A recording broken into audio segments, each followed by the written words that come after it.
Vamos começar a nossa aula. Hoje nós vamos continuar o assunto de regressão linear, que nós já começamos na aula passada. Então, na aula passada a gente viu a regressão linear simples, agora a gente vai ver a questão múltipla, a gente viu como avaliava na aula passada, agora a gente vai ver mais alguns tipos de avaliação que a gente pode fazer. Na aula passada eu tinha colocado para vocês que o conteúdo da aula passada era 156 até 184. Aí agora a gente fecha o capítulo inteiro com essa aula e pega o material, que é a parte que vocês ainda não leram, né, do capítulo sobre regressão. Então, só para recuperar um pouquinho o que nós já vimos na aula passada, a gente viu que a regressão é um modelo que a gente vê em relação ele é calibrado a partir de uma amostra, né, que a gente quer estender para uma população, e ele tenta ver relação entre duas variáveis, através de uma equação matemática. Nós vimos que esse seria um modelo mais simples de equação linear, onde a gente tem um valor que multiplica pelo x, que é a nossa variável independente, ou que a gente também chama de indicadora, previsora, explicativa, né, e que somado a um valor de b, a gente chega no y, que é a nossa variável resposta, ou variável dependente, né? Ou variável explicada, no caso. Muitas vezes é sempre um pouco dessa ideia. A gente quer saber como que a variação do x vai explicar o valor do y. É o caminho que a gente faz na regressão. Partindo dessa equação mais simples, a gente pensou num contexto mais de modelagem, né? E a gente viu que a gente trabalhou com a regressão simples, ou seja, só uma variável, mas nessa aula a gente vai estender para a regressão múltipla, que é quando a gente tem um grupo maior de variáveis, duas ou mais, né, e a gente vai querer ver o efeito no y. A gente vai aprofundar isso nessa aula. Então essa é a regressão simples. A diferença dessa de cá para essa de cá é que aqui a gente está incorporando o erro, né? Partindo dessa ideia de que todo modelo, quando você compara com o que foi observado, ele tem um erro ou uma incerteza associada. Que quando a gente tem o dado observado, a gente consegue medir, né? Quanto que foi o nosso erro. E aí a gente tem o beta zero, que é o intercepto, ou seja, quando o x é zero, aí esse termo fica todo zero, e o y é igual ao beta, mais o erro, né? Claro. E o beta 1 é a inclinação da reta que a gente viu, né? Quanto que para aumentar uma unidade, quando a gente aumenta uma unidade no x, quantas unidades que aumenta no y? É o equivalente ao beta. Se for meio, aumenta um aqui, vai aumentar meio aqui, por exemplo, né? A gente viu esse exemplo na aula passada. E a gente viu como que essa equação se representa num gráfico. Essa equação gera uma linha, né? E aí a gente vai ver que cada ponto é um caso, a gente tem o valor de x e de y, né, para cada um desses pontos. Quando o x é zero, ou seja, né, aqui é zero, o beta, o valor que a reta intercepta, o y é o beta. E que a inclinação da reta é justamente o B1, beta 1, né? A gente viu também que quando a gente está falando de inferência, ou seja, a gente tem o valor medido, mas o valor que o nosso modelo traz para a gente, que nem sempre bate certinho, a gente coloca ou um ezinho do lado de estimado, ou a gente coloca um chapeuzinho, né? E que aí, se a gente pega o estimado, pega o observado e subtrai do estimado, a gente encontra o nosso erro, o nosso resíduo. Então é só para vocês relembrarem um pouquinho o que a gente viu na aula passada. Agora a gente vai estender. Antes era desse jeito, né? Agora, além de ter um beta 1 que multiplica pelo x1, a gente vai ter um beta 2 que multiplica pelo x2, que é uma outra variável. E pode ter um beta 3 que multiplica pelo x3, beta 4, pode ter 60, 100 variáveis, né? O tanto que a gente quiser. Então, se antes a gente tinha uma tabelinha onde a gente tinha o x e o y, agora a gente vai ter o x1, o x2 e o y, né? Vai ter 3 informações, por exemplo, para cada elemento. a gente vai usar esses dois primeiros para tentar prever o terceiro, né? E assim, ou se fossem mais, né, variáveis. E sempre vai ter um erro, do mesmo jeito. Bom, se antes, como a variável só era uma linha, se a gente agora usar duas variáveis, de uma linha a gente transforma num plano. Olhem só, o y continua aqui. Só que tem um x1 aqui e um x2 aqui. Então, para cada ponto dentro desse plano, a gente pensa que é um cubo, né? A gente consegue puxar um valor de y, um valor de x e um valor de x2 aqui dentro. Então a gente consegue, para cada ponto, a gente consegue pegar 3 valores, né?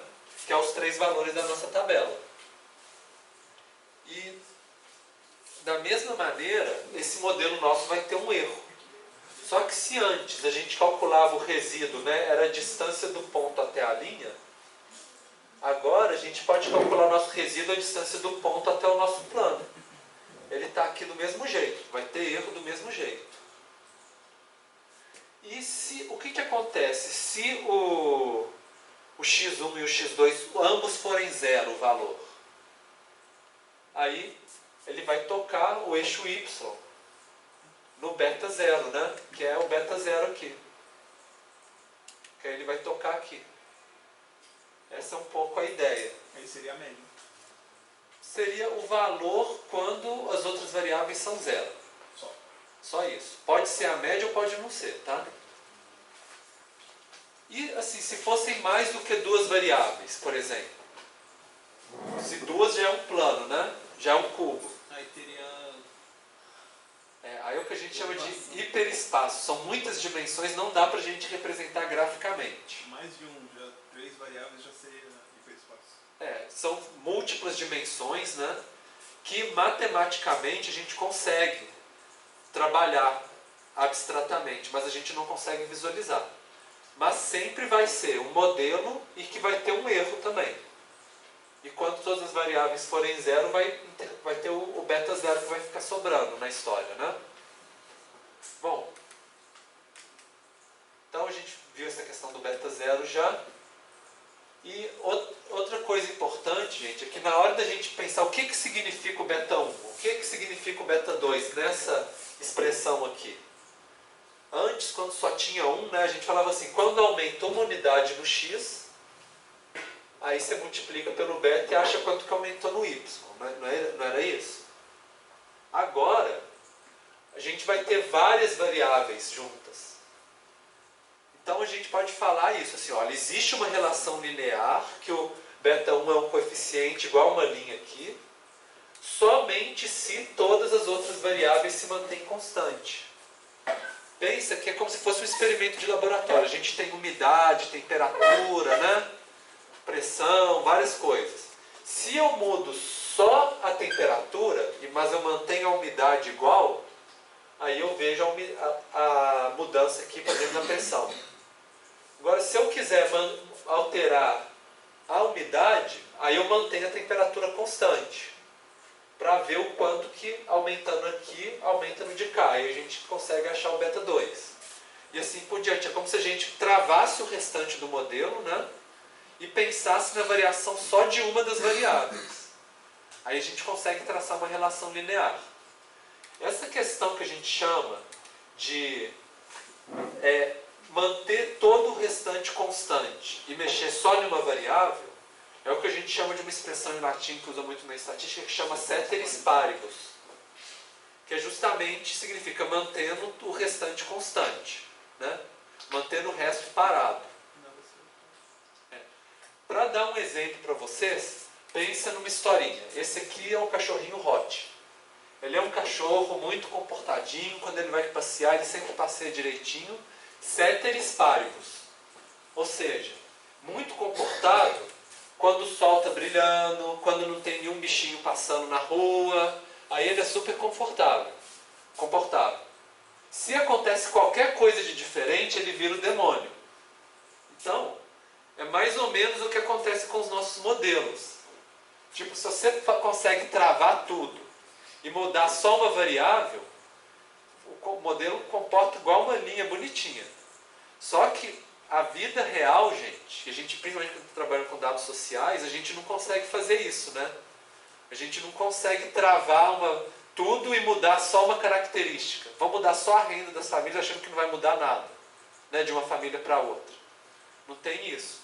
Então, quando as variáveis estão se mudando tudo ao mesmo tempo, o nosso modelo se comporta de maneiras bem estranhas, né? No mundo ideal, numa abstração, a gente pensa isso. Ceteris paribus, muda, as coisas andam em uma linha reta. Mas lembre que é só uma abstração, né, gente? Para a gente conseguir o modelo, ele é sempre uma simplificação da realidade. Bom, como a gente tinha visto, a gente calcula o resíduo, né, da mesma maneira como a gente calcula na equação simples, mas na equação múltipla a gente também calcula o resíduo.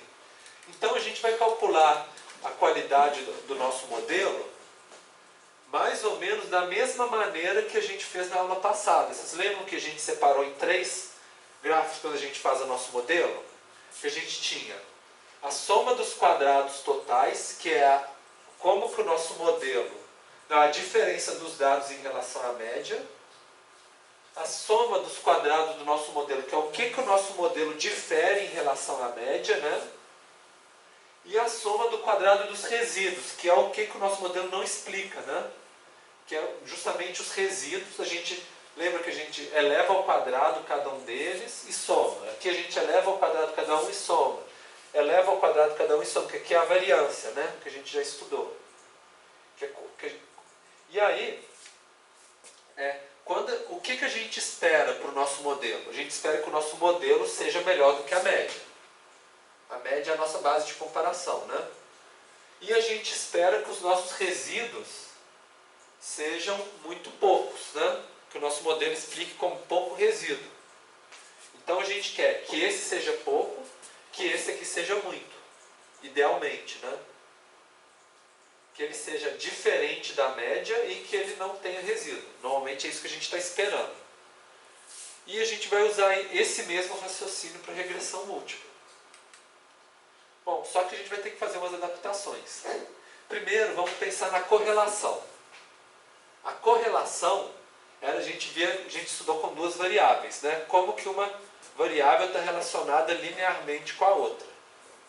Agora, na regressão múltipla, a gente pode chamar de R múltiplo, que é o seguinte: em vez de a gente colocar uma variável x e a outra y, a gente vai colocar, que era o que a gente fazia no início, né? Vocês lembram quando a gente fazia a correlação simples? O y e o x e calculava o R, que é a correlação de Pearson, que é entre 1 e menos 1, né?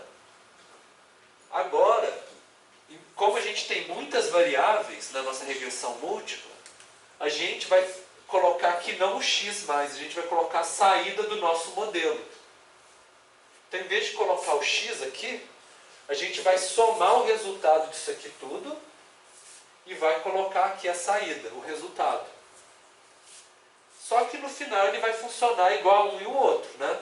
Pensa que seria mais ou menos o seguinte: a gente tem o nosso x1, x2, tem o y, né?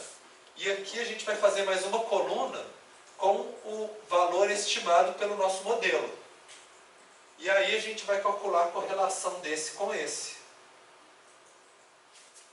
Que mais ou menos essa que é a ideia.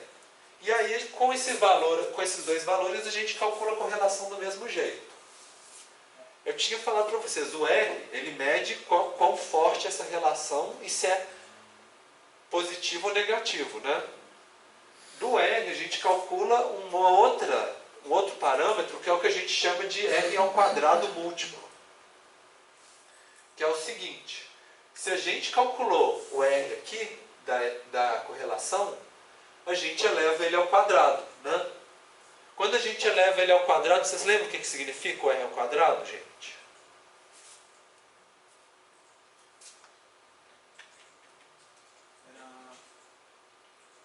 Se a proximidade explicava alguma alteração dos dados ou relação. Alguém lembra mais ou menos? Sim. Mais ou menos quantos por cento a mudança em uma variável influencia a outra. Exatamente. Agora, como que a gente vai pensar nisso no caso de uma regressão múltipla, né? Porque antes era só duas variáveis, né? X e o Y. Agora a gente vai ter que fazer assim. É o mesmo raciocínio do de cá. Só que a gente vai calcular a saída do nosso modelo, né? Então é quanto que a saída do nosso modelo explica a observação do nosso modelo. Então, da mesma forma que a gente colocou aqui, calculou a correlação, o R ao quadrado múltiplo, né, ele vai ser justamente essa relação de um com o outro. Então vai falar assim, quanto que o meu modelo explica de verdade, né, descontando o erro, da variável dependente, do Y no caso. Que é um bloco, né, como se a gente fizesse uma caixa preta aqui, né, e considerasse esse todo de uma vez em relação ao de cá. Mas ele funciona do mesmo jeito. Bom, e aí, então vamos pensar agora assim, como que a gente constrói esse modelo de regressão múltipla. Vamos lá, a gente tem várias variáveis. Vamos supor que a gente tem 60 variáveis no banco de dados. Quais variáveis que a gente escolhe para a gente colocar no nosso modelo? O ponto de partida, gente, é o nosso conhecimento, é a teoria. Pensar assim, que estudos que já foram feitos e que mostram que uma variável tem relação com a outra, né? Que hipóteses já foram feitas, que modelos foram feitos no passado e que variáveis esses modelos utilizaram, por exemplo. A gente parte disso, é o nosso ponto de partida, né? Depois a gente vai explorar a relação entre o Y e os previsores. Aí a gente pode, para cada variável, a gente faz um diagrama de dispersão com Y, a gente vê a correlação dessa variável com Y, a gente vê se tem valores atípicos, vê se a relação é linear, se é não linear. Então a gente faz a gente explora os nossos dados, né? 2 a 2, por exemplo. E depois a gente usa um método para selecionar quais são as variáveis que a gente vai utilizar. Aí eu vou entrar um pouco mais de detalhe nessa parte com vocês. Então, quais são esses métodos, né, para escolher? O primeiro é o hierárquico, que é o seguinte: a gente, com base no nosso conhecimento, nas nossas hipóteses e estudos anteriores, a gente fala assim, essa aqui é a relação mais importante, que no passado todo mundo fala que é a mais importante. Então a gente começa com ela. Depois, vamos supor que tem alguns estudos que estão apontando algumas outras variáveis, mas que ainda não é um consenso, né? Que falam que não é tão importante, mas que afeta. Aí a gente vai colocando essas depois, por ordem de importância teórica. É uma maneira de trabalhar. E não está errado não, sabe? Porque, pelo menos assim, vai de acordo com o que a gente sabe, né? O outro método é a entrada forçada, que a gente já fala assim, não, eu quero repetir um modelo que foi feito no passado. Então eu já escolho igualzinho, eu não comparo nada, não vou acrescentar nada, não. Já entro com tudo de uma vez e falo, vai ser esse aqui, eu vou analisar esse resultado. É um jeito, né? Mas você tem que ter boas razões para isso. Você quer fazer uma comparação de modelos, por exemplo, né? Ou você considera que todas essas são importantes, que não pode excluir nenhuma dessas variáveis por questões teóricas, né? Fora do nosso modelo, da estatística, mas por questões do nosso conhecimento. E existem os métodos por passos. Esses métodos por passos, eles usam critérios matemáticos para escolher qual que seria a melhor combinação de variáveis. Eles são muito utilizados quando a gente tem muitos dados, quando a gente está trabalhando, por exemplo, Big Data, né? A gente tem milhares de variáveis e a gente quer montar o nosso modelo. Se a gente for experimentando uma a uma, a gente vai passar uma eternidade. Então eles automatizam, né, esses testes em um caminho que seria mais inteligente. Então o primeiro, que é o método para frente, o forward, ele faz o seguinte, ele calcula a correlação do Y com cada uma das variáveis. Com x1, x2, x3, x1000, x2000, tudo, né? Depois ele começa a incorporar, primeiro, aquele que tem maior correlação. Ou seja, aquele que parece que tem uma linha mais retinha, né, com Y, ele começa com ele. Depois ele tenta colocar o segundo que tem maior correlação e ver se melhorou o nosso modelo. Depois o terceiro, que tem maior. Depois o quarto. E aí, vai chegar uma hora que quando acrescentar uma variável nova, vai atrapalhar o nosso modelo, vai criar ruído. Porque é uma variável que não tem nada a ver, né? Aí a gente para. Quando falar assim, começou a piorar o modelo, aí a gente fala, não, parou aí, eu vou usar só até esse número aqui. Esse é a maneira mais, é o modelo stepwise, né? O modelo por passos mais simples. E ele tem uma limitação. Porque a gente não tem uma garantia com 100% de chance de que a gente vai estar escolhendo a melhor combinação possível. Porque ele só pega algumas, né? Vai acrescentando uma por uma, de repente ele para. Mas se de repente, em vez de ser o primeiro com o segundo, o nosso melhor modelo ia ser o segundo com o terceiro. Aí ele não vai olhar, porque ele já começou pelo primeiro, foi só acrescentando, né? Ele não vê outras combinações. Então, ele tem esse problema. Aí tem um outro método que tenta ser um melhoramento desse daqui, que é o passo a passo, que é o stepwise mais clássico, que é o seguinte: sempre que ele acrescenta uma, ele testa, melhorou o nosso modelo acrescentando, ótimo, a gente incorpora. Aí antes de acrescentar a próxima, ele vê assim, será que se eu retirar alguma variável para trás que eu já acrescentei no meu modelo, será que o meu modelo não vai melhorar? Então ele tenta trocar variáveis, né? E experimentar mais possibilidades. Com isso, ele explora mais as possibilidades, tem uma chance maior de escolher o melhor modelo. Mas ainda não é 100% não, porque ele não explora todas. Ele explora algumas a mais. E ainda tem um outro, que é o método para trás, o backward. Esse backward, primeiro ele coloca todas as nossas variáveis, um modelão, e depois ele fala assim, aqui tem pior correlação, se eu tirar ela, será que o nosso modelo melhora? Aí supõe que melhora. Aí eu tiro a outra, melhorou mais ainda. Tiro a outra, melhorou mais ainda. No momento que eu tirar uma e começar a piorar o modelo, aí eu volto ela de novo e paro. É o caminho contrário. Normalmente ele tem uma chance melhor de arranjar o melhor modelo do que o para frente. Com certeza. Mas às vezes o stepwise, que é o passo a passo, ele também acha uns outros modelos. Nenhum deles pega todas as combinações.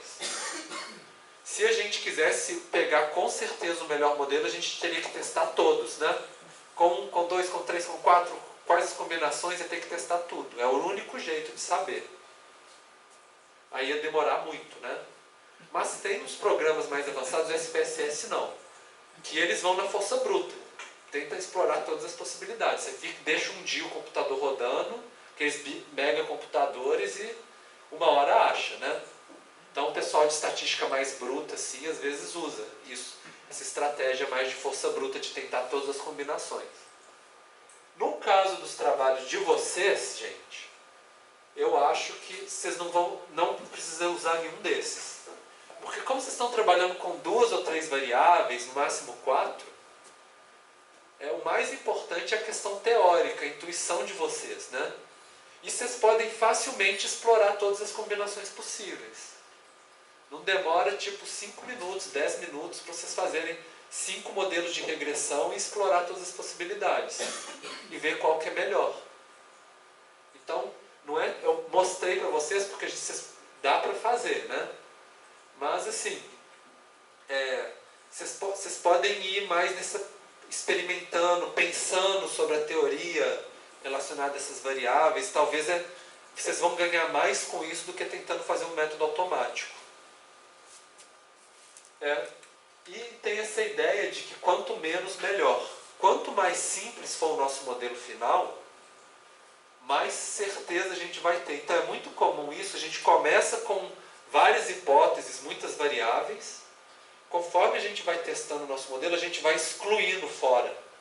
Eu achava que essa variável era boa, mas não é não. Exclui ela. Exclui. Se no final vocês terminarem só com x e y, para o trabalho dessa disciplina, está ótimo. Desde que vocês justifiquem por que excluíram as outras.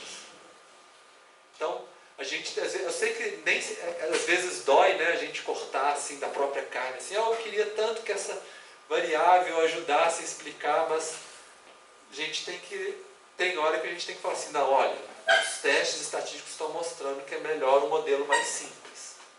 E aí a gente fica com o mais simples. Bom, e aí, qual que é a acurácia do nosso modelo de regressão? A gente viu na aula passada duas maneiras, né, de avaliar. Uma é o nosso R quadrado, que a gente já conversou, né? Quantos por cento o nosso modelo explica? O outro, a gente também viu na aula passada, era aquele teste F, né? A gente compara com a média e com qual é a porcentagem de erro, né, que a gente aceita para a gente conseguir falar que o nosso modelo é melhor do que a média. Faz o teste estatístico, né? Quanto melhor for o nosso modelo, mais acurado, maior é a estatística, né? Maior é a nossa porcentagem de certeza. Hoje a gente vai ver mais dois casos. Primeiro, será que o nosso modelo representa bem os nossos dados? Todos os nossos dados? Ou será que tem um valor atípico que ele sai fora do nosso padrão e que atrapalha o nosso modelo todo, por exemplo? Essa é uma coisa. E a outra pergunta é o seguinte, será que a gente realmente pode sair da nossa amostra e usar o nosso modelo para outros dados diferentes do que a gente já mostrou? Aí também o teste F, ou a nova que a gente viu, ele é um primeiro passo para a gente generalizar, mas não é o suficiente para uma regressão. A gente tem que olhar umas outras coisas que a gente vai ver nessa aula também. Então vamos começar com de cá, os casos atípicos e influentes.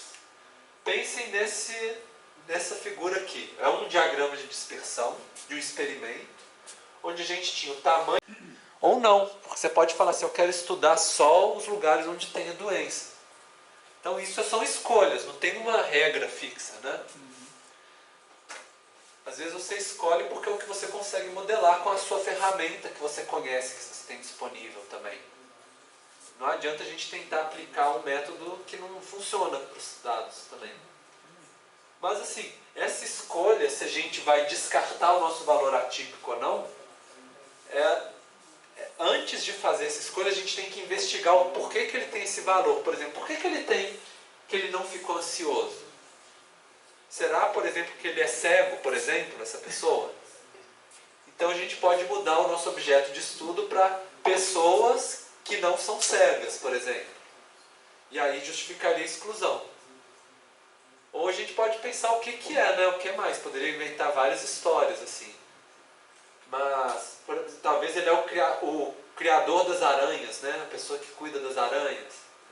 Mas a gente pode pensar um município, por exemplo, a gente pegar dados territoriais, né? Tem um município que destaca muito dos outros. Aí a gente vai olhar ele, investigar porque tem um poço de petróleo, por exemplo. Que aí muda a dinâmica econômica, porque é uma capital onde recebe os impostos, né? E todas essas coisas. Então a gente pode investigar esses fenômenos, né? Bom, e aí o que acontece? A gente pode falar, nesse caso assim, com esse modelo aqui, que ele está, quando ele muda a reta de regressão, que ele é tendencioso, né? Ou seja, ele muda, ele não está mais explicando o grosso do meu modelo, ele está sendo muito influenciado por esse valor. E a gente vê que é o valor que tem a maior distância à reta, né? Vocês estão vendo? Os outros têm distância pequena, esse aqui tem uma distância muito grande. Então o primeiro parâmetro para a gente pensar, um primeiro critério, é pensar assim, quais valores que estão muito longe do nosso modelo, que o nosso modelo está errando de longe, né? Esses talvez sejam valores atípicos que a gente convém estudar e analisar com mais critério. Será que a gente descarta? Por que eles são assim, né? Será que não tem uma outra variável que a gente não está analisando, que está fazendo essa influência, por exemplo? E aí tem essa questão, então, o modelo com bom ajuste ele tem resíduos pequenos. Se tem um grande resíduo, a gente pode falar que ele seria atípico.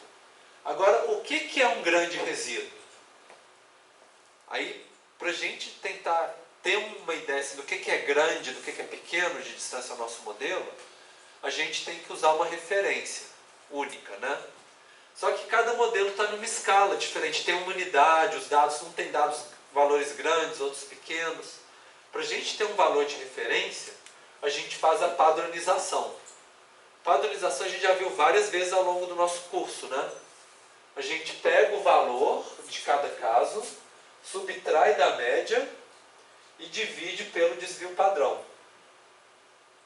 Quando a gente pega o valor e subtrai da média dos valores, a gente cria a média zero, né? Os nossos dados ficam com a média zero.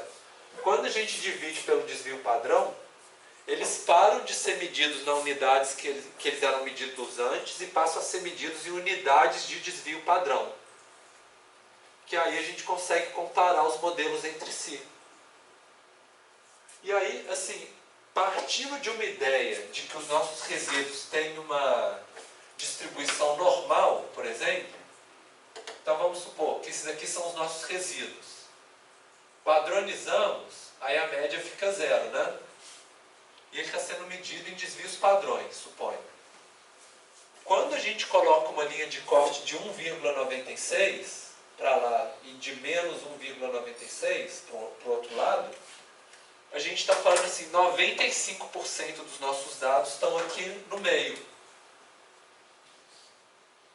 Seria mais ou menos isso. Então, assim, a ideia, gente, é que se o nosso modelo for bom, 95% dos nossos resíduos do nosso modelo vão estar aqui no meio. Vai ter 2,5 para cá, 2,5 para cá, que pode ser um pouquinho maior do que 1,96 depois que a gente padronizou os resíduos. E assim, 99% teria que estar entre menos 2,58 e mais 2,58. Ficaria ser mais para frente, né? O segundo corte de 99%. E assim por diante. Se a gente pega um modelo e na verdade tem mais do que 5% para fora desses limites, a gente já pode falar assim, esse modelo está com muito valor atípico. Então a gente tem que tomar cuidado com esse modelo. Talvez ele esteja acontecendo uma coisa tipo essa daqui também. Esses valores extremos podem estar influenciando muito o nosso modelo, né? E a mesma coisa, se tiver... Normalmente quando tem elementos acima de 3, por exemplo, de 3 desvios padrões, aí a gente já pode ficar bem preocupado, que seria um valor bem extremo, né? O nosso resíduo. E, bom, tem umas outras maneiras da gente analisar também a influência dos resíduos, desses valores atípicos. Uma é o que a gente chama de medida de influência, que é o seguinte, será que se a gente retirasse esse valor, o que ia acontecer com o nosso modelo se a gente tirasse esse caso de cá? Aí a gente vê o quanto que ia mudar na predição do y, ou seja, com o modelo é aqui. Sem o modelo, subiu, né? Para cá. Quanto que foi essa diferença quando a gente tirou ele? Aí é o que a gente chama de mudança na predição do modelo. E a outra coisa que a gente pode analisar é o que mudou na inclinação da reta. Então o nosso beta1, que é a inclinação da reta, né? Quanto que ele mudou na hora que a gente excluiu a variável? E aí a gente pode fazer uma tabelinha. Por exemplo, vamos supor que esse aqui é a mudança no y. Então assim, se eu tenho esse caso, que é 2, 3 e 5, e aqui 3, 4, 7, assim por diante, né? Se eu tirar esse caso fora, né, que era aquele caso, eu tirei esse aqui fora, qual que é a diferença que vai causar no y, nesse ponto aqui? Aí a gente vai e fala, diminuiu em 2, por exemplo. E assim por diante. E para cada caso a gente pode fazer essa mesma. Diminuiu em 2, aumentou em 3, aumentou meio. Aí a gente vê o quanto que cada caso influencia a predição do nosso modelo. Ou aqui a gente poderia colocar a diferença, a influência no beta1, por exemplo. Para ver qual que se a gente tirasse influenciaria mais o valor do beta1, né? Que seria cadê o beta 1 aqui, né? Por exemplo. Então, seria um pouco essa a ideia que a gente chama, no caso do SPSS, a gente chama de defeat. Que é saber o seguinte, se eu tirar a ideia, o ideal é que a maioria dos dados, um modelo bem estável é aquele que se a gente tira um dado ou outro, o modelo mantém-se igual. Se tem algum caso que quando a gente tira o modelo muda muito, aí a gente pode começar a ficar preocupado que esse elemento está influenciando demais o nosso modelo. E tem esse DF beta, né? No SPSS é o DF fit, que é a mudança na predição do modelo, e o DF beta, que é a mudança na inclinação da reta. E eles sempre usam valores padronizados, tanto no ajustado quanto no outro, porque para a gente conseguir comparar de um modelo com o outro, né? Bom, existem outras medidas mais complexas de influência, uma que a gente chama de distância de Cook, que eu não vou explicar para você assim, como que calcula, é um algoritmo mais complexo, mas quanto maior a distância de Cook, mais é a influência daquele caso no modelo. É calculado para cada caso, para cada linha da tabela, né?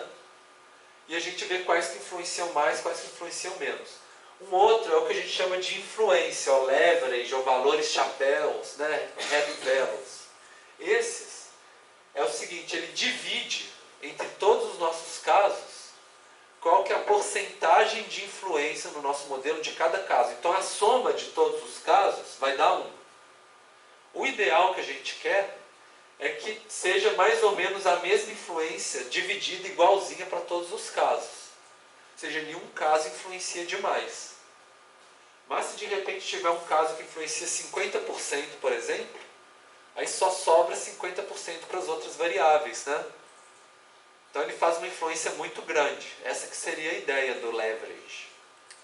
Então, vou mostrar um caso para vocês. Vamos supor que a gente tem um estudo que fala o número de bares em cada bairro e a quantidade de mortes. Por que vocês acham que pode ter uma relação entre a quantidade de bares e a quantidade de mortes? Vamos pensar, né? Qual que é a conexão? Álcool. Quer dizer, a pessoa bebe, vai dirigir de volta para casa e bate o carro e morre, né? Ou atropela alguém, né? Aí vocês estão vendo aqui que conforme está aumentando o número de bares, está aumentando o número de mortes, de uma relação linear. De repente vem um dado fora, né? Longe dos demais. E olha o que ele criou. Se a gente não usasse esse dado, ia dar uma reta certinha aqui. Mas, quando caiu esse dado aqui, olha só o que ele fez com a reta. Mudou bastante, né? E aí tem uma diferença entre essa influência aqui e aquela dessa de cá. Olha só para vocês verem. Nessa de cá, o valor que estava mais distante da reta era o nosso valor atípico, o grande resíduo, né? Já nessa de cá, o valor que está mais perto da reta é o 8. Ele ficou pertinho, né? E os outros ficaram longe. Então, gente, olhar só o resíduo do nosso modelo nem sempre é a melhor estratégia. O melhor é olhar essa questão da influência, olhar a questão dessa distância, né, do Cook, como que eles estão, o que esse caso está mudando no nosso modelo. Então, se a gente vê aqui os resíduos, por exemplo, de cada um dos casos, aqui 1 até o 8, a gente vê que o 8, que é aquele lá do cantinho, né, ele é o que tem o menor resíduo. Mas se a gente vê, por exemplo, o valor de influência dele, ele está 86%. Ou seja, ele influencia 86%, enquanto os outros influenciam cada um menos do que 0,5%. Então, ele influencia muito, e mesmo que o resíduo seja pequeno. E quando a gente tira ele, olha o que muda na predição do modelo, em comparação com os outros, né? Muda muito mais. Tanto o valor final do modelo, né, dentro do 500, quanto também a inclinação da reta. Ele é o que mais aumenta a inclinação da reta. E aí, então assim, o ideal quando a gente quer investigar os valores atípicos não é confiar só em um parâmetro, em um critério. É bom a gente olhar vários e tentar interpretar de uma maneira conjunta, para a gente ter uma ideia melhor. E é lógico, visualizar, né, num diagrama de dispersão, para não ficar só com indicadores, né? A gente ter uma visão mais orgânica dos dados. E o quão acurado é o nosso modelo de regressão relacionado à generalização. Então, como eu tinha falado para vocês, a gente já começou a ver na aula passada o teste F, né? Que é justamente um pouco essa ideia de que se a gente pode generalizar um modelo. Só que não é suficiente. Às vezes o nosso teste F pode dar ótimo o nosso modelo, mas ele ser enganoso para a gente. Igual esse aqui criou um modelo enganoso para a gente, né? Por exemplo, aí a gente descobre, por exemplo, que o 8 lá, esse que está aqui, é porque ele é um bairro comercial, por exemplo. Os outros são bairros residenciais. E aí a gente vê se talvez se a gente mudasse o objeto da nossa pesquisa para pegar só bairros residenciais, né, que tem uma dinâmica diferente, aí a gente conseguiria fazer um modelo melhor. Inclusive que pode ser mais generalizável para bairros residenciais, né, que funciona melhor para bairros residenciais. Agora, para a gente saber se a gente consegue generalizar, a regressão ela tem algumas suposições dos nossos dados. Se ela atender essas suposições, então a gente pode ter uma certeza maior que a gente consegue passar da nossa amostra para a nossa população. Eu vou ver alguns com vocês. Seria mais ou menos assim. Atendeu as suposições, a gente tem uma boa condição. Depois, a gente faz um teste, a gente acrescenta mais dados e vê se realmente a gente consegue. É o último teste, né, que a gente chama de validação cruzada. Se a gente falar assim que o nosso modelo não é generalizável, a gente fala assim, olha, esse resultado vale só para a nossa amostra, mas não vale para outros dados. É um pouco que a gente chama de, às vezes, de sobreajustamento. Porque ele é muito bem ajustado para os nossos dados, mas se a gente trazer dados novos, ele é horrível, ele não funciona bem. Pode acontecer isso, sim. Por isso a gente tem que tomar cuidado. Bom, então vamos ver as suposições de um modelo de regressão. O que os nossos dados têm que atender para a gente poder utilizar? Primeiro, os valores de x, eles podem ser quantitativos ou categóricos. Quantitativo é aqueles que aumenta ou diminui, né? Um número. Categórico é dividido em classes, né? Então, um caso muito comum da gente usar dados categóricos é quando a gente tem uma variável binária. Por exemplo, a gente tem casa ou apartamento, né? E aí a gente coloca valor de 1 para casa e de 0 para apartamento. E aí a gente acrescenta no nosso modelo de regressão. A gente transformou a nossa categoria em número, 0 e 1. Agora, e se a gente tivesse casa, apartamento e galpão, por exemplo? Aí a gente não pode colocar 2 aqui, não.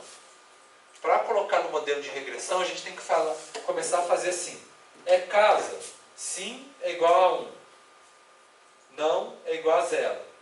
É apartamento? Sim é igual a 1. Não é igual a 0. Cria uma outra variável. Uma para casa, outra para apartamento, outra para galpão. A gente só consegue usar no modelo de regressão as classes quando a gente tem essa pergunta de sim ou não. 0 e 1. Então, aí a gente tem que desagregar, né, uma classe nossa que tinha uma variável nossa que tinha várias classes, a gente tem que desagregar em várias perguntinhas de sim e não. É um jeito de usar. Então, quantitativo ou categórico. Agora o Y, ele só pode ser quantitativo, ele não pode ser categórico, não pode ser se é casa ou apartamento. Para isso, se a gente quiser usar, descobrir se é casa ou apartamento, existem outras técnicas, por exemplo, regressão categórica, regressão logística, que tentam prever qual classe que vai ser o Y. Mas que a gente vai aprender no nosso curso, a gente vai aprender só a regressão linear simples, né? Então vai ser quantitativo. Além disso, ela tem que ser contínua. Ou seja, ela não pode simplesmente mudar do 1 para o 2, 2 para o 3. Ela vai poder também assumir valores assim, 1,678, por exemplo. Ou seja, ela vai ter valores, né, fracionados. É lógico que às vezes assim, a gente sabe que não vai morar 1,2 pessoas numa casa, né? Mas o nosso modelo de regressão vai dar um valor 1,3, 2,7, né? E a gente vai ter que aceitar esse modelo. E a outra coisa é que ela é não limitada. Ou seja, a gente não pode falar. A gente sabe que não pode morar numa casa menos 3 pessoas, por exemplo. Não faz sentido, né? Só que se o nosso modelo for muito complexo, de repente pode acontecer de que vai dar um valor negativo.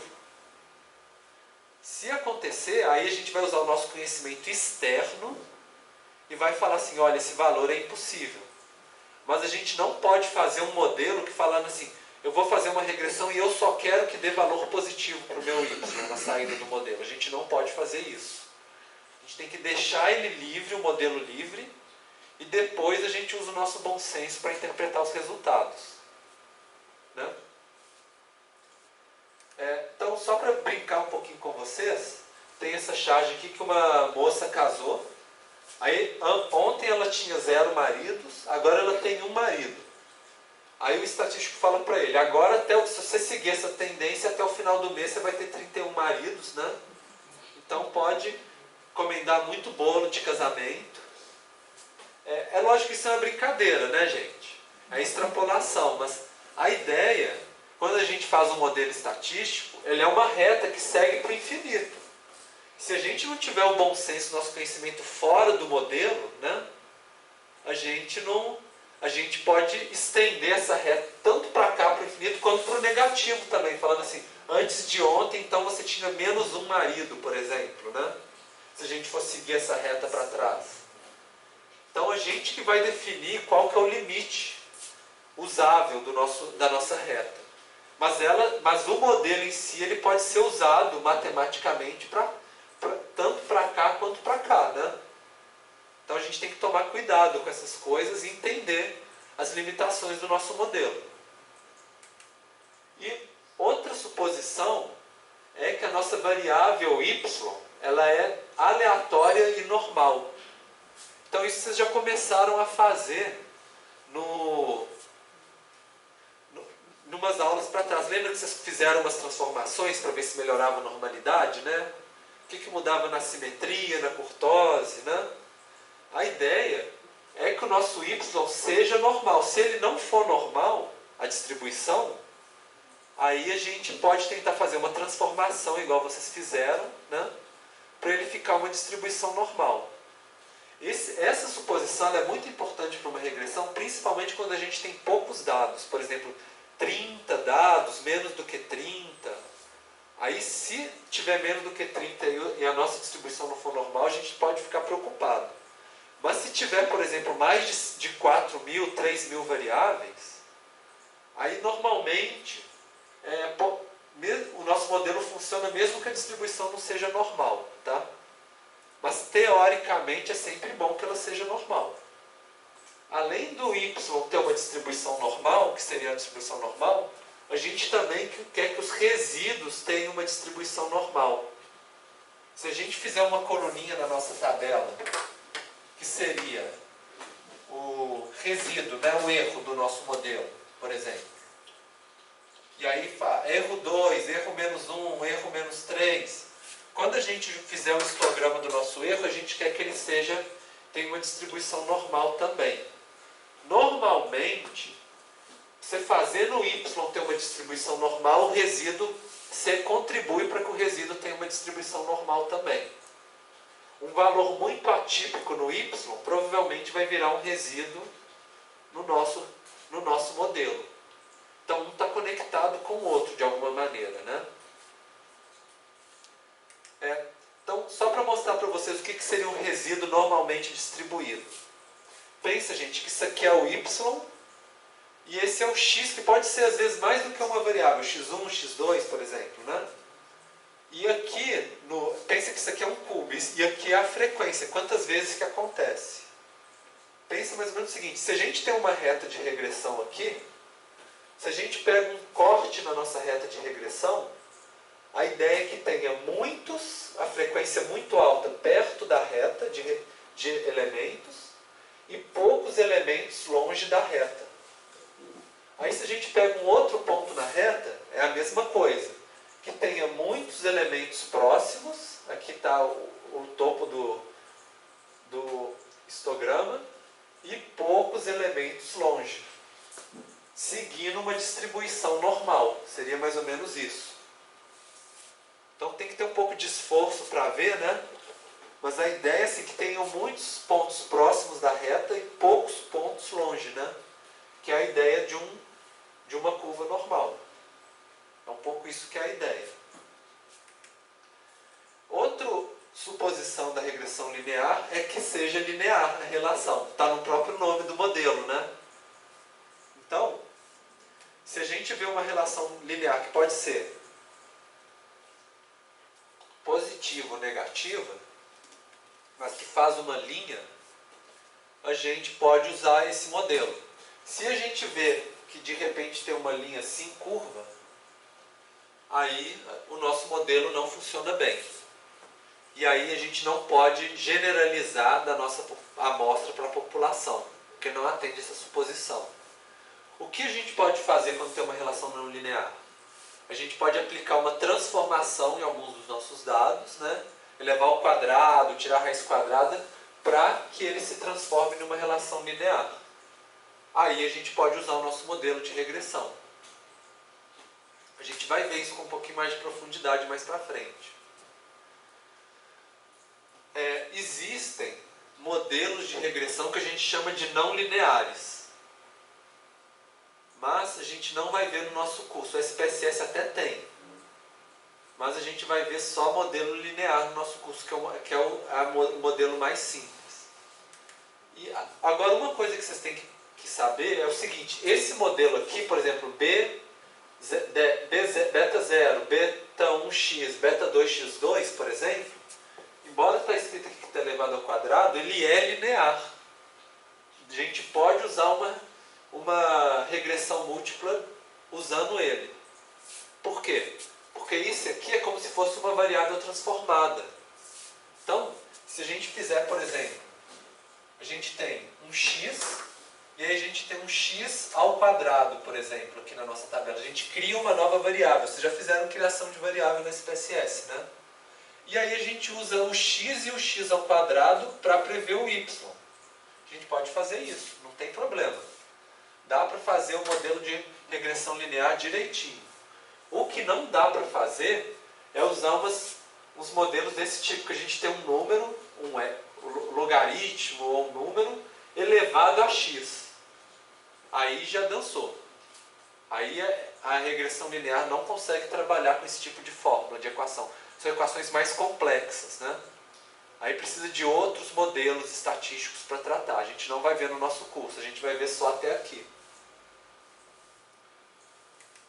Bom, outra suposição é a da independência dos resíduos, no caso. É a ideia de que o resíduo está distribuído de forma aleatória em torno da linha. Se dois resíduos estiverem muito próximos uns dos outros, eles não devem ser semelhantes. Eu acho que é mais fácil de ver isso visualmente.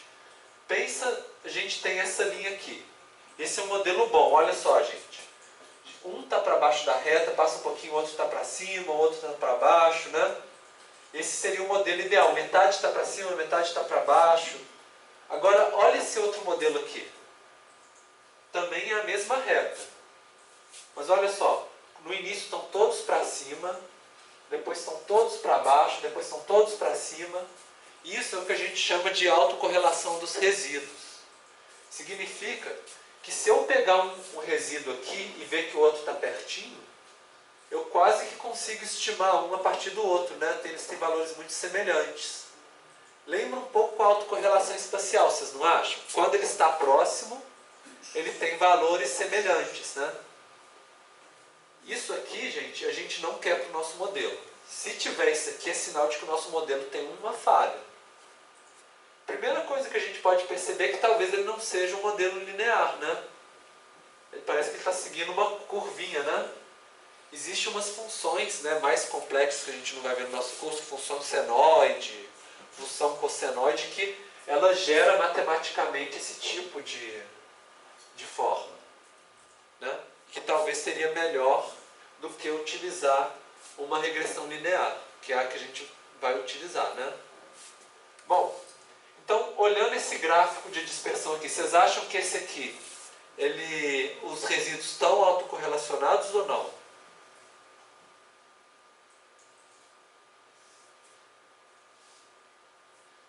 que vocês acham?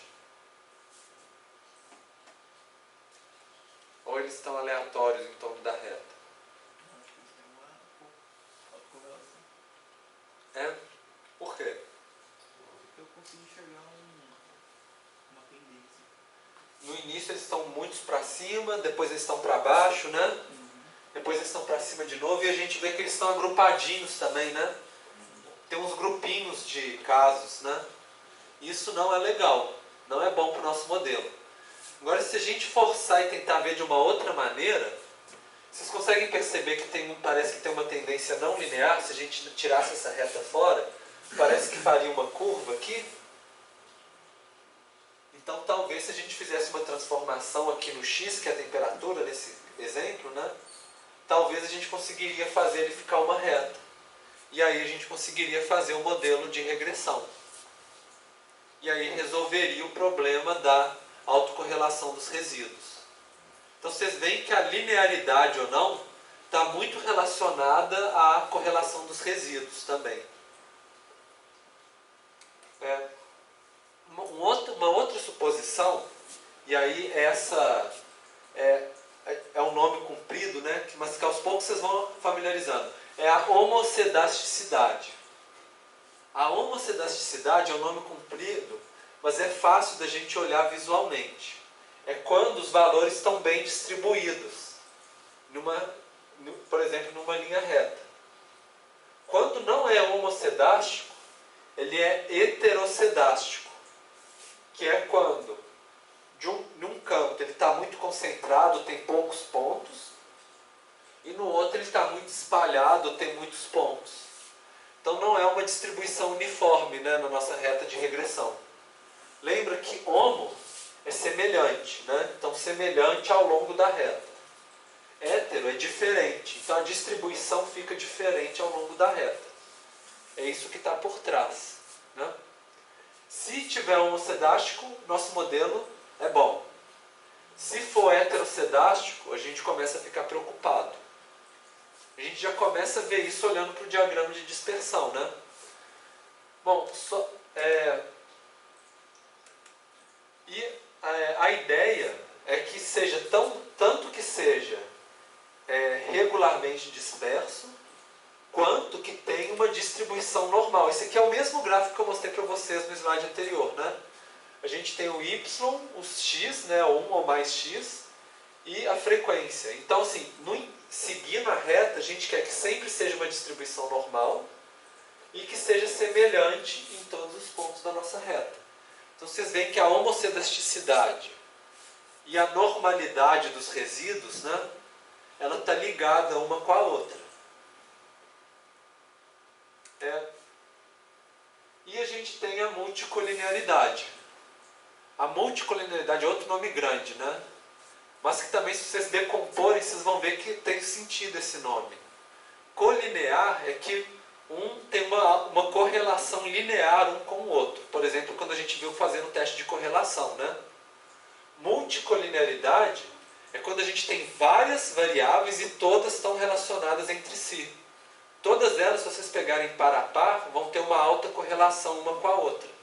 Então é como se fosse um grupo muito semelhante, né? Normalmente a gente quer, quando a gente faz um modelo, que os nossos valores de x estejam bem correlacionados com o y, né? Que é a saída do modelo. Isso é uma coisa boa.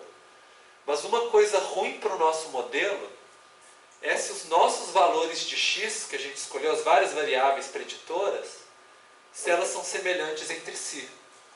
Isso vai ser um problema para a gente. Porque se elas são semelhantes, a gente não, o algoritmo dos mínimos quadrados, né, na hora de utilizar, ele não vai conseguir falar assim, qual que é a variável que está influenciando mais o nosso y, porque elas são parecidas, andam iguais, né? Então, para identificar isso, a primeira coisa é fazer uma matriz de correlação. Ou seja, ver a correlação entre todos os pares de variável, né? E ver se as nossas variáveis x, se elas estão correlacionadas uma com a outra. Se tiver, é um indício de problema.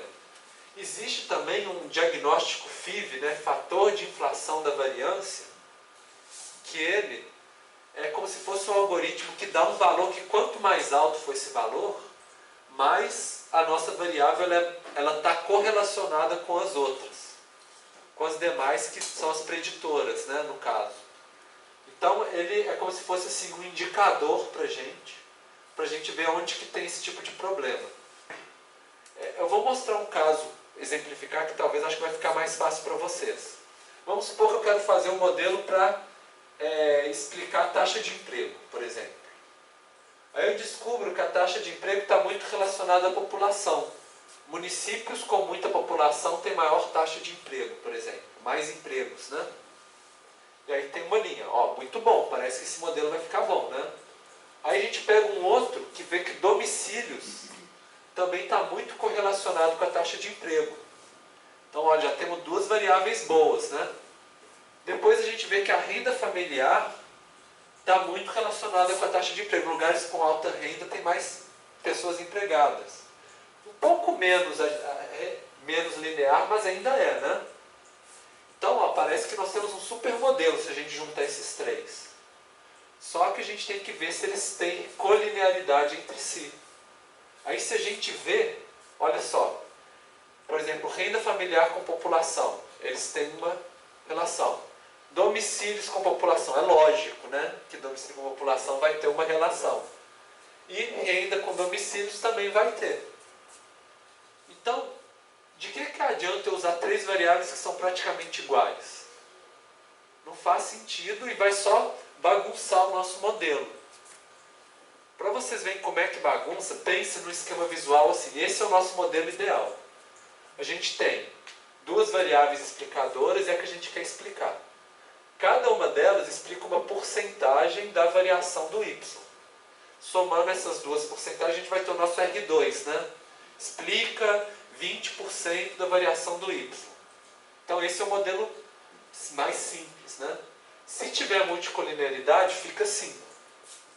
A gente vê que elas estão influenciando o y.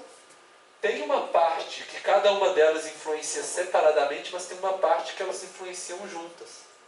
Que é a parte que elas se comportam iguais, né? Essa parte aqui, o sistema de mínimos quadrados, né, que a gente tenta para calibrar a nossa equação e achar os parâmetros, ele não consegue diferenciar qual que é a porcentagem que vem de uma variável e qual que vem da outra. Então, cada amostra que a gente pegar, uma hora ele vai puxar mais para cá, outra hora ele vai puxar mais para cá, vai ficar bem instável o nosso modelo.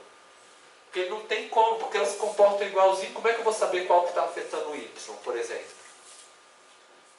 Olha, na verdade, ele continua, se a gente está interessado só em prever o y, nem é tão problemático assim, porque que seja para essa, que seja para essa, vai continuar prevendo o y.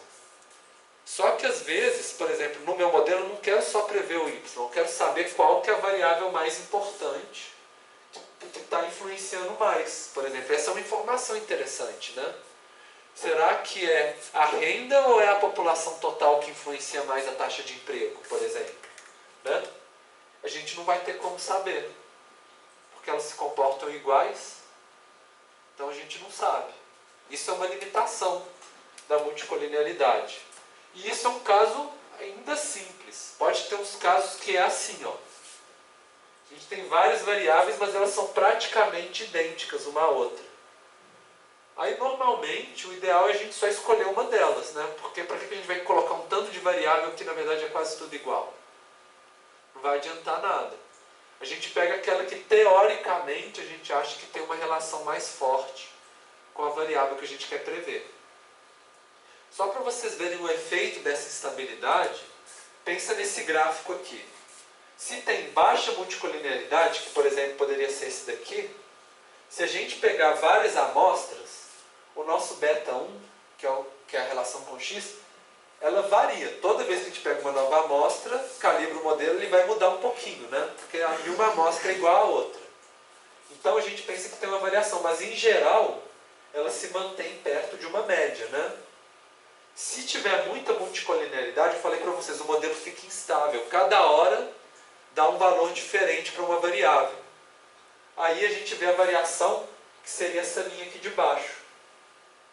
Cada vez que a gente tira uma amostra, pode ser um valor bem para cá, outro bem para cá, fica dançando os nossos parâmetros do modelo. Cada hora fica de um jeito diferente. Então isso tira um pouco a nossa certeza, né? Na hora de interpretar o modelo. Bom, então assim, fazendo uma revisão, gente, das nossas suposições. Olhem só. Variável x é quantitativa ou categórica. A y é quantitativa, contínua e não limitada. A distribuição normal do y e dos erros, né, tem que ser linear. Os erros não devem ser autocorrelacionados. Tem que ter homocedasticidade bem distribuída ao longo da reta. E, se possível, não ter multicolinearidade. Isso é o que a gente quer, o ideal. Se atender a todas essas suposições, a gente tem uma certeza muito maior de que a gente pode generalizar o nosso modelo, ou seja, fazer para além da nossa amostra. E aí, para ilustrar isso, para a gente treinar um pouquinho, tem esse exemplo que é um clássico na estatística, é o quarteto de Anscombe. A gente tem 4 conjuntos de elementos, 1, 2, 3 e 4, que a gente tem os valores de x e y. E a gente quer fazer um modelo que explica o y em relação ao x, né? São dados diferentes, mas todos eles têm média 9, variância 10, média de y, do x e do y igual, variância igual, correlação igual, e todos eles dão a mesma equação de modelo de regressão no final. A gente pode falar, então praticamente eles são iguais, né? O modelo é bom para todos. Mas quando a gente faz o diagrama de dispersão dos dados, eles ficam assim, cada um completamente diferente. Então, qual desses aqui que vocês acham que é bom para um modelo de regressão? Primeiro, né? Porque está bem distribuído, né? Talvez se tivesse mais um pontinho aqui, fica melhor ainda, mas entre eles é o que está melhor. Esse aqui, gente, quais são as suposições que ele não está atendendo? Autocorrelacionam, exatamente. Mais alguma outra suposição que não está atendendo? Ele não é linear. Isso, exatamente, não é linear. Vocês veem como que a autocorrelação está relacionada à não linearidade, né? Também. Exatamente. E esse de cá, qual que é o problema dele? Tem um ponto que está destacando muito ali em cima e... Um valor atípico, né? ótimo. E ele está causando um outro problema de uma outra suposição. O que vocês acham que é? Tem uma correlação também. Isso, porque se não tivesse esse pontinho aqui, ele ia dar perfeitamente, né? Pelo fato dele ter puxado a nossa reta para cá, ele criou uma autocorrelação dos resíduos aqui. Todos estão para baixo da reta, né? Então, vocês veem que um está relacionado ao outro. E esse de cá, gente? O que tem de problema nesse último de cá? Qual suposição não está sendo atendida e por quê? B1 tem o mesmo valor para todos os casos, que significa Que o quê? o o mesmo valor. Tem uma diferençazinha pequenininha, mas quase não dá para ver, né? Ele não está disposto ao longo da Isso, reta, que é a ele questão da homocelasticidade, né? Ele é heterocedástico. Tem muito aqui e pouco aqui. Ele tem um valor que destoa dos demais, né? A gente vê aqui. Que se a gente tirasse esse aqui fora, ia virar quase uma linha vertical, né? Então, tem essa questão, principalmente da homocelasticidade de um valor atípico dos demais dados, né? Que provavelmente tem uma influência muito grande no nosso modelo, esse de cá. Bom, então a UMIDEA assim, conseguiu atender, por exemplo, esse aqui, a gente fala que ele é não tendencioso. Então, a princípio, a gente pode falar assim, é bem possível de que a gente possa estender para nós, dar a amostra para a população. Mas ainda não é 100% de chance não. Para a gente saber, a gente tem que fazer o que a gente chama de validação cruzada. Que é o seguinte, a gente tem que pegar dados externos do nosso modelo e testar. Só quando a gente realmente faz esse teste de expandir o modelo, é que realmente a gente pode ter certeza, com mais certeza. Como muitas vezes a gente não tem condição de amostrar duas vezes, por exemplo, fazer 2 experimentos de amostragem, o que é muito comum é a gente dividir os nossos dados. Pega 50% para fazer o nosso modelo e os outros 50% para a gente testar, para ver se ele está funcionando para os outros 50%. A gente já não... Isso é um pouco mais complexo, a gente não vai fazer no nosso curso, mas eu queria só mostrar para vocês, para que isso é algo assim, se a gente quiser ter uma certeza, uma boa avaliação do nosso modelo, a gente usa esse tipo de técnica, que a gente chama de validação cruzada. Que é o teste de fogo mesmo, né? A gente trazer mais dados e ver se o nosso modelo funciona. Essa validação cruzada ela é boa quando a gente tem muitos dados.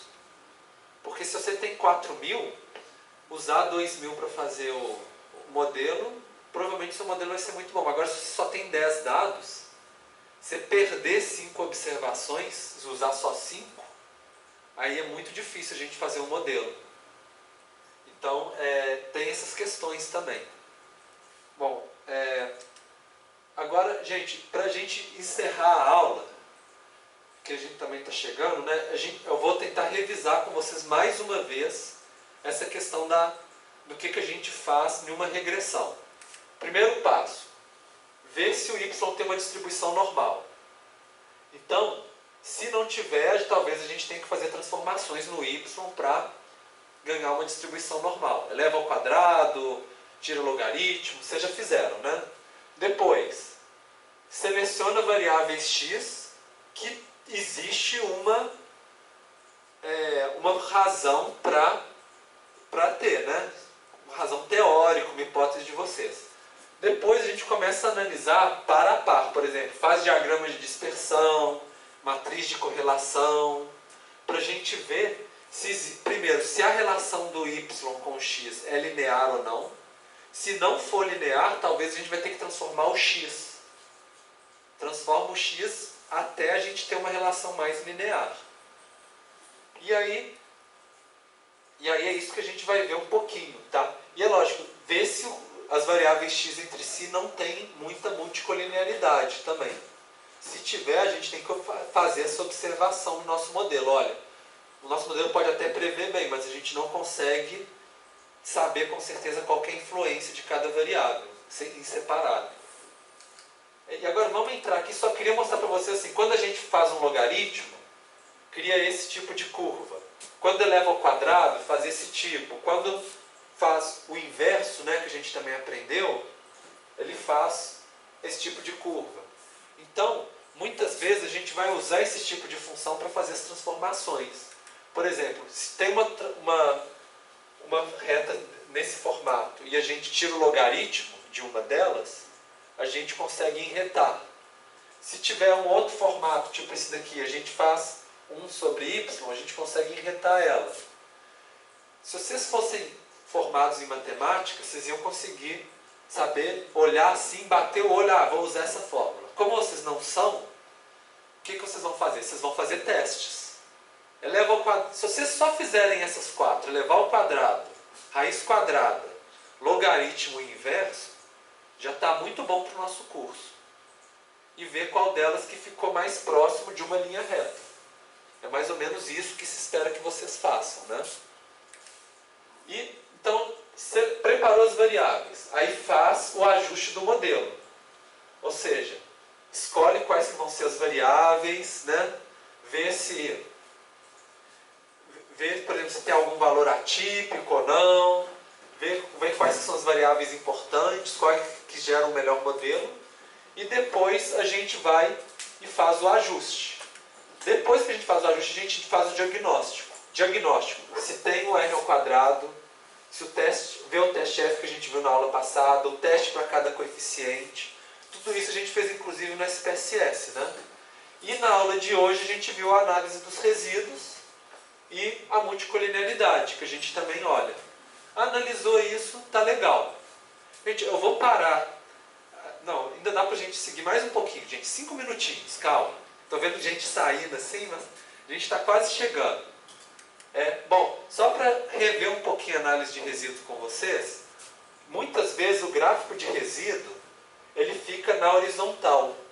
No fundo é a mesma coisa que a gente viu aqui. Só que em vez de estar aqui na diagonal, a gente enreta ele, para ele ficar na horizontal. Só para ficar o positivo para cima e o negativo para baixo. E aí a gente vê assim, essa aqui tem uma não linearidade, né? E uma autocorrelação dos resíduos. Então não é bom. Para a gente ver se os resíduos são normais, a gente pode fazer um histograma e ver se eles parecem ter uma distribuição simétrica, né? Existem uns testes também estatísticos, que a gente chama de Shapiro-Wilk e outros, mas a gente não vai ver isso no curso, eles são mais difíceis de interpretar. Talvez eu olhe com vocês, a gente pode até ver, mas o diagnóstico visual é o mais importante. A homocedasticidade, né, que é essa questão de mudar a variável, e a presença de valores atípicos. Quando a gente vê que tem que ter um resíduo muito alto. Vocês acham que esse aqui é um valor atípico, gente? O que vocês acham? Sim?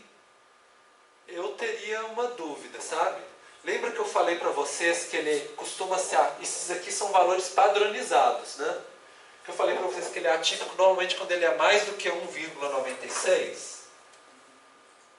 Esse aqui, ó, ele está menos do que 1, né? Então talvez ele não seja tão assim atípico. Mas como ele está muito diferente dos outros, compensa dar uma investigadinha assim. Né? Não custa. Porque se a gente às vezes, por exemplo, descobrir o porquê e achar que a gente pode corrigir ou excluir esse, o nosso modelo vai ficar muito melhor, né? Então compensa às vezes dar uma olhadinha. E os erros correlacionados, né? De um lado está muito acima, do outro lado está muito abaixo. Isso é uma autocorrelação dos erros. Bom, e aí, como uma última etapa para a gente ver, qual desses aqui que vocês acham que está melhor para análise, para fazer um modelo de regressão? Isso aqui são os resíduos, né? Positivo ou negativo? Qual modelo vocês acham que ficou melhor a distribuição dos resíduos?